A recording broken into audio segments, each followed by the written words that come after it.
Hello, welcome to another episode of That's English. Oh, hi there. What are you doing, Samantha? Sorry, I was just writing my RSVP, my reply to my best friend's wedding. Well, surely, if she's your best friend, she knows that you're going to go. Of course, but it's a formality to reply to a wedding invitation. Talking of weddings, Anthony has a very important question that he'd like to ask Bridget. Oh, is he going to propose? How exciting. Yes, but he's not sure how. Watch and answer this question. What suggestions do Omar and Karen make to help Anthony propose to Bridget? Thank you, guys. Help yourself to more coffee. Okay, guys, I've got some news. I've already told Danny, because he's away this week. I'm going to ask Bridget to marry me. Oh my God! Whoa! Congratulations! Hold on. She hasn't said yes yet. How are you going to ask her? Are you going to get down on one knee? My proposal is going to be amazingly special.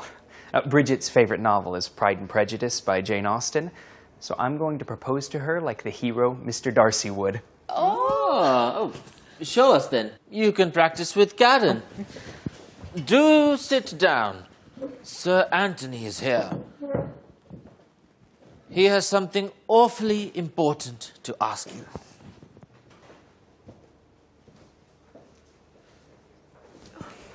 Had I known you were coming, I would have dressed more appropriately. You are perfect as you are. Oh, you are most kind, sir.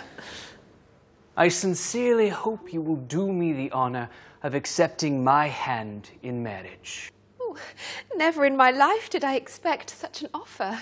Should you accept, I would be the happiest man in England. Were I to say yes, I would be betraying our dearest friend, Bridget. I firmly believe it is she you truly love.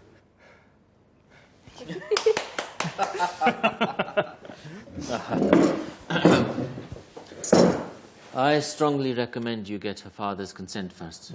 That's a bit old-fashioned now. It's the 21st century. You should do something more modern, like an internet proposal. That's not very romantic. How about singing to her? Singing. That's totally awesome. Bridget, will you marry me, marry me, marry me soon? Maybe not. How about a romantic dinner? You can put the ring in some champagne, like they do in the movies. I totally love that idea. I'll do it here. I've ordered some champagne. I don't think I could drink anything else. Oh, it's organic champagne. You must try some. It's highly recommended in the wine guides. Oh, sorry. I'll be with you in just a minute. Hello?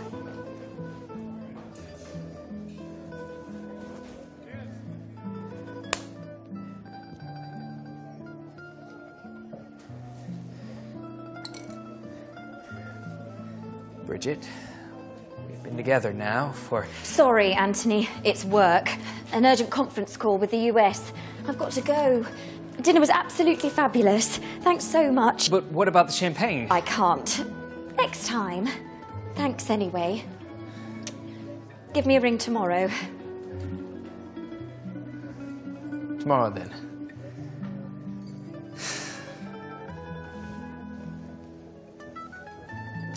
Give that lady a glass of champagne on the house.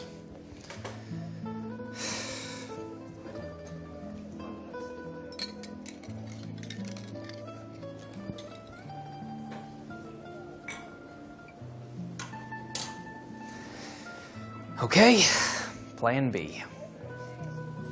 A picnic in the woods? Oh dear, the proposal didn't go very well, did it? Well, one guest was pleased. She got champagne on the house, so she didn't have to pay for it. Did you answer the question? What suggestions do Omar and Karen make to help Anthony propose to Bridget? I strongly recommend you get her father's consent first. That's a bit old-fashioned now. It's the 21st century. You should do something more modern, like an internet proposal. That's not very romantic. How about singing to her? How about a romantic dinner? Omar suggests asking Bridget's father's permission first, singing his proposal, or taking her for a romantic dinner. Karen suggests doing something more modern, such as an internet proposal.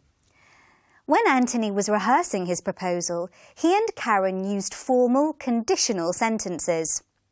Had I known you were coming, I would have dressed more appropriately. Should you accept, I would be the happiest man in England.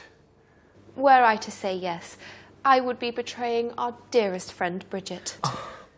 If I asked you to come to lunch this weekend, would you accept? Were you to ask me to come to lunch this weekend, I'd say, what a pity. Had I known before, I wouldn't have made other plans. We also heard different ways of inviting, accepting and refusing. Help yourself to more coffee? Do sit down. Sir Anthony is here. I sincerely hope you will do me the honor of accepting my hand in marriage. Oh, it's organic champagne. You must try some. I can't. Next time. Thanks anyway. When we add do or must to a suggestion, it becomes a formal invitation. How was your morning, Kieran? Do tell me. Good. I went to a new coffee shop round the corner. You must try it sometime. Now let's find out how Anthony decides to propose to Bridget again. Try to answer this question. Why is Bridget stressed about her work? It's so incredibly peaceful here. I was so pleased you could come on this picnic with me. I literally had to beg for the day off. My boss never takes a break. I honestly think he lives in that office. Now, what do we have here? Pate. Salad. I utterly refuse to do any more overtime. Oh, and I have a little surprise for you. I mean, the deadlines are absolutely ridiculous. Bridget, there's something I've been wanting to ask you. What is it? What would you say if I... Oh, no, my hay fever. I thought I'd escaped it this year. Oh. Bridget, I was wondering if you would... Actually, I'm terribly sorry. I'm going to have to get out of here. Oh. Okay, plan C. A church. She loves old churches.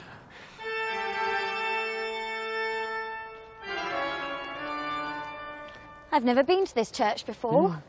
There are some interesting gravestones here. Look at this one. Were I to live another 100 years, I would never find another love like yours. Wow, it's unbelievably romantic.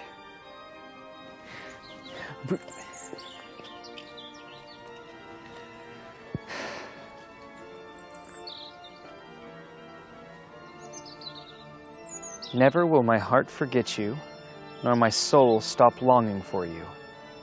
It's terribly sad.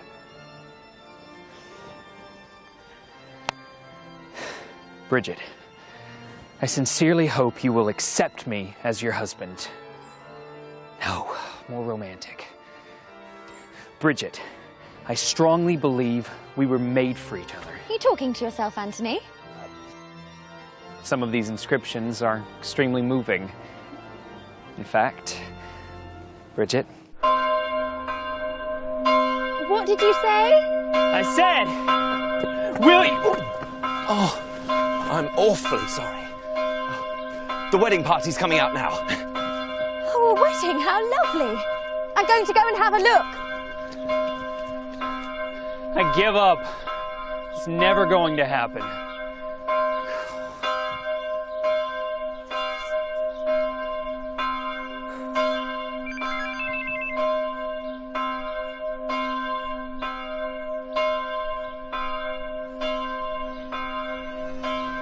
Yes, I will! Look what I found. So you were going to ask me? Yes, but it's been surprisingly difficult to find the right moment. But this is perfect timing.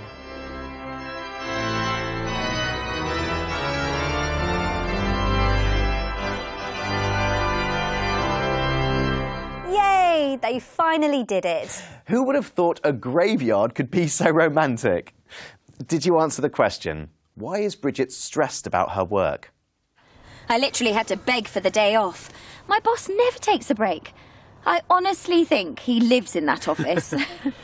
I utterly refuse to do any more overtime.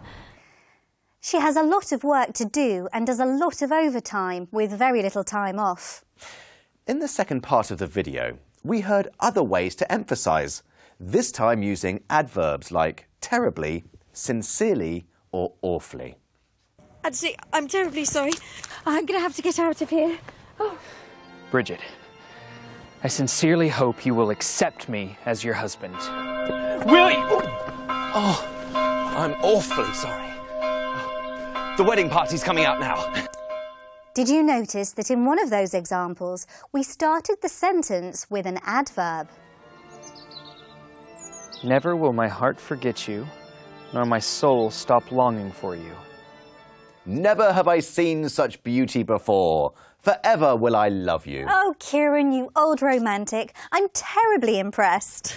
Now, let's catch up with the people on the street. We wanted to find out if they enjoy the formality of occasions like weddings or birthdays. We asked them, do you prefer formal or informal celebrations? Why? I think I'm a fan of the informal celebration. I think that's when everyone can really interact and they're less focused on, wearing something uncomfortable or impressing the people around them. I prefer informal celebrations so that way I won't have to dress up too much because I don't like dressing up and doing all of my hair and makeup. It takes so much time. I think birthdays can be informal, but I want a formal wedding. I want to wear the big dress. Everybody come and see me. I want to get all dressed up, and I want it all to be about me. Informal because I don't like to be held up to other people's standards. So when it's something formal, you have to dress a certain way and behave a certain way. There you go. Yeah. And like I said, I'm my own person, and I like to do what I want. Informal. I have a clothing line. It's called This Is Fake. We go against the grain. We don't conform to anything. So the more informal, the better. That's what I live by. Yeah. All formal for sure. Love an excuse to dress up. Oh, suit and tie, three-piece. Definitely. I think informal. Where you have just not necessarily a reason to have to get together, but you're having a get-together to cocktail party or whatever. The spring is coming, so make a party for it. I much prefer informal celebrations. It's a challenge for me to dress up and act polite. Many people said they preferred informal occasions because they don't have to dress up or behave in a certain way. Tierno said he liked to go against the grain, which means he likes to do the opposite of what is expected. Well, that's it for today. See you next time. Goodbye. Bye-bye.